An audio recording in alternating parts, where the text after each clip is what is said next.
नमस्कार मित्रांनो, स्वागत आहे तुमचं आताच्या ब्रेकिंग न्यूजमध्ये।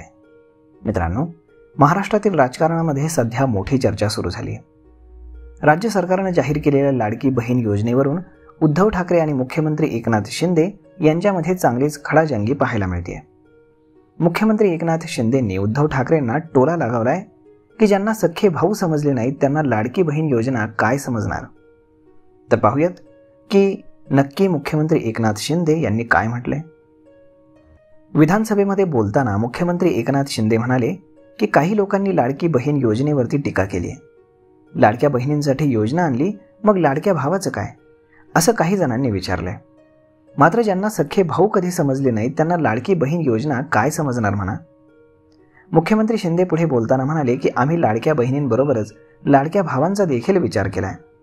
जे तरुण विद्यार्थी शिक्षण पूर्ण करून नोकरी शोधत आहेत त्यांना प्रशिक्षणार्थी म्हणून पहिली नोकरी देण्याचा निर्णय आम्ही घेतलाय। राज्यातील 10 लाख विद्यार्थ्यांना याचा फायदा होणार आहे। हा निर्णय एक ऐतिहासिक निर्णय आहे।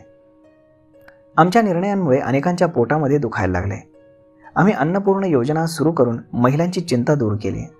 त्याचबरोबर आम्ही मुलींच्या उच्च शिक्षण मोफत देण्याचा निर्णय घेतलाय आणि याशिवाय आम्ही पंढरपूरला जाणाऱ्या दिंडीला देखील अनुदान देण्याचा निर्णय घेतलाय। आम्ही हे ऐतिहासिक निर्णय घेतल्यानंतर अनेकांच्या पोटात दुखू लागले। विरोधकांनी चांगल्याला चांगलंच म्हटलं पाहिजे, अशी प्रतिक्रिया मुख्यमंत्री शिंदे यांनी दिली। अर्थसंकल्प जाहीर झाल्यानंतर उद्धव ठाकरेंनी पत्रकार परिषद घेत राज्य सरकारवरती सडकून टीका केली।